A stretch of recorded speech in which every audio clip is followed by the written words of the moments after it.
JP Yadav ने तुरंत बाकी के सिक्योरिटी पर्सनल को इस एम्बेसडर के बारे में इन्फॉर्म किया। गेट नंबर 11 की तरफ मौजूद बैरिकेड पर ऑन ड्यूटी थे ASI Nanak Chand, ASI Rampal, head constable Om Prakash और हेड कांस्टेबल घनश्याम। जब तक गाड़ी इन चारों सिक्योरिटी पर्सनल तक पहुंच रही है तब तक आप इस चीज को नोटिस कर लो कि इनिशियली तो आतंकवादियों का प्लान गेट नंबर 1 पर आने का था, लेकिन हड़बड़ी में गलती से उन्होंने गाड़ी लेफ्ट साइड घुमा दी और गेट नंबर 11 की तरफ चले गए। जैसा कि मैंने बताया, गेट नंबर 11 वाइस प्रेसिडेंट के आने जाने के लिए था और चूंकि संसद की कार्यवाही थोड़ी देर के लिए स्थगित कर दी गई थी तो वाइस प्रेसिडेंट संसद छोड़कर जाने ही वाले थे। वाइस प्रेसिडेंट की कॉन्वॉय की 3 गाड़ियां संसद के सामने रेडी खड़ी हुई थी। आतंकवादियों के गेट नंबर 11 पर पहुंचने से कुछ समय पहले वाइस प्रेसिडेंट कॉन्वॉय में बैठने के लिए आ भी गए थे, लेकिन उस दिन किस्मत इतनी अच्छी रही कि वाइस प्रेसिडेंट श्री कृष्णकांत को कोई काम आ गया और वो कॉन्वॉय में बैठने की बजाय वापस अंदर चले गए। इस बात को बिल्कुल मत भूलना कि इस 2001 पार्लियामेंट अटैक का फेल हो जाना इंडिया के लिए बहुत बड़ी खुशखबरी की बात थी, क्योंकि 200 से भी ज्यादा एमपीज और एमएलएज अटैक के समय पार्लियामेंट की बिल्डिंग के अंदर ही मौजूद थे। एलके अडवाणी, सुषमा स्वराज, प्रमोद महाजन, अरुण जेटली एक्सेट्रा सब अंदर ही थे। असल में हुआ यह था कि उस दिन 13 दिसंबर को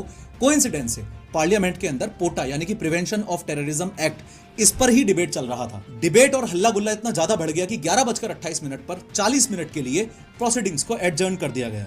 40 मिनट के बाद वैसे भी सब कुछ शुरू होना था, तो कुछ एमपीज और मिनिस्टर्स लाइब्रेरी में चले गए। सर्दियों के दिन थे, इसलिए कुछ बाहर धूप सेकने आ गए और प्राइम मिनिस्टर अटल बिहारी वाजपेयी और अपोजिशन लीडर सोनिया गांधी अपने अपने गवर्नमेंट रेसिडेंस पर चले गए। खैर, वाइस प्रेसिडेंट श्री कृष्णकांत तो काम आने पर अंदर चले गए, पर ये पांचों आतंकवादी रुक ही नहीं रहे थे। जेपी यादव के बाद ये आतंकवादी सीधे इन चारों सिक्योरिटी पर्सनल के पास पहुंचकर इन पर फायर ओपन कर देते हैं।